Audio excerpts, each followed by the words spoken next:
ठाण्यामध्ये आपला दवाखान्यामध्ये साड्यांचं दुकान काढलं या गद्दारांनी. बाळासाहेब ठाकरे आपला दवाखाना, आत गेलं तर साड्या नेसवा त्या गद्दाराला आणि काढा दिंड त्याची. ज्यांना कॉन्ट्रॅक्ट दिलं, एकाच माणसाला दिलं होतं वाटतं 40 दवाखान्याचं कॉन्ट्रॅक्ट, पगार दिले नाही, बंद. कोणता कारभार चालले, कोणासाठी कारभार करताय? आणि जो एक अभिमानाने मी सांगत होतो नेहमी एक गंगाजळी ज्याला म्हणतो आपण, महापालिकेची स्वतःची एक पैशाची साठवण पाहिजे, जी मुंबईची 92,000 कोटीपर्यंत आपण नेली होती. 92,000 कोटी या हरामखोरांनी 70,000 कोटीपर्यंत आणली. आता या ठेवी कशासाठी असतात? जे शहरासाठी पुढची 50 वर्ष 100 वर्ष आवश्यक असलेले प्रकल्प आहेत त्याच्यासाठी या ठेवी वापरल्या जातात. कामगारांची देणी देण्यासाठी ठेवली जातात. आणि नाहीतर त्याच्या व्याजावरती सुद्धा महापालिकेची बरीच कामं चालतात. एखादं काम जसं कोस्टल रोड त्या ठेवीतून केलं, पण ते काम देताना आवक जावक बघावी लागते की किती खर्च येणार आहे, किती पैसा लागणार आहे, मग हा पैसा एवढा दिल्यानंतर इकडे पैसा परत कुठून येणार आहे, याचा काही ताळमेळ न घालता मुंबईच्या डोक्यावरती आता 3 लाख कोटीचं देणं करून ठेवले. 3 लाख कोटीचा घोटाळा याने मुंबईत केलाय.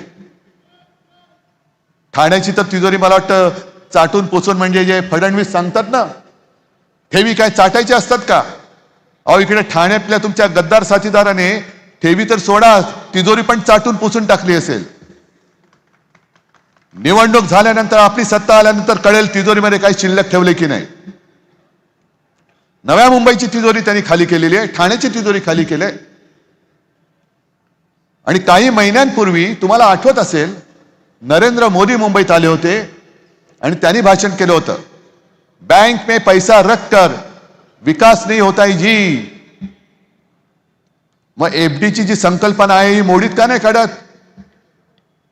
का सगळे जे चाकरमानी आहेत, जे नोकरी करतात, पगार मिळवतात आणि त्यातनं काही पैसे वाचून फिक्स डिपॉझिट मध्ये ठेवतात भविष्यासाठी, कशासाठी ठेवतात? का नाही त्याने सांगत की उधर पैसा रखकर कुछ होता नहीं जी, तुम्ही काय देणार आहात पैसे? पण मोदींचं जे एक षडयंत्र आहे, एक तर संपूर्ण कारभार नासून टाकलेला आहे.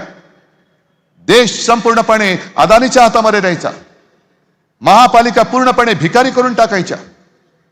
महापालिकेचे जे काय नेहमीचे येणारे स्रोत होते ते सगळे आज केंद्राच्या हातात गेले.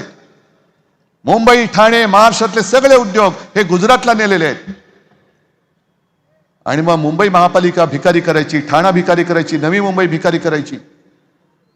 पूर्वी ऑक्ट्रॉयच्या निमित्ताने जो थेट पैसा महापालिकेच्या तिजोरीत यायचा तोही आता बंद झालाय. आता जीएसटी थेट जातो दिल्लीत. आणि मी मुख्यमंत्री होतो तेव्हा दर वेळेला चौकशी करायचो, किमान 20 ते 25 हजार कोटी रुपये हे दिल्लीतनं येणं बाकी असायचं. किमान 20 ते 25 हजार कोटी.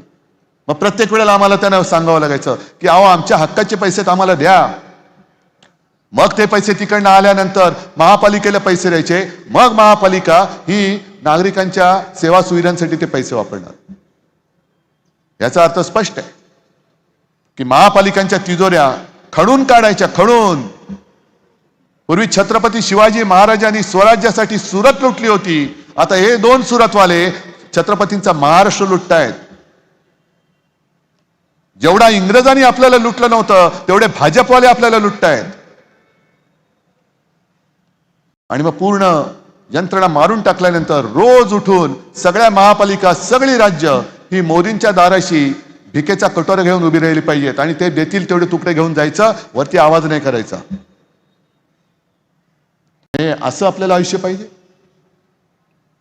आज ज्या काही निवडणुका चाललेल्या आहेत, साध्या साध्या नगरसेवक पदासाठी तुम्ही करोडो रुपये वाटताय. मग जर समजा 5 कोटी रुपये यांनी घेतले नाहीत, पण अनेकांनी दुसऱ्यांनी घेतले नसतील, कशावरून?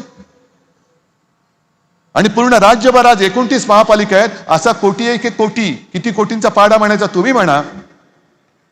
तो म्हटल्यानंतर तो दिलेला पैसा हा कोणाच्या खिशातून काढणार? म्हणजे खिशात तुमच्याच हात घालणार आहेत. आणि जर तुमच्या खिशात हात घालणार नसतील तर मग हा काय ड्रग्सचा पैसा आहे का? साताऱ्यामध्ये ज्या एका ड्रगच्या फॅक्टरीवरती धाड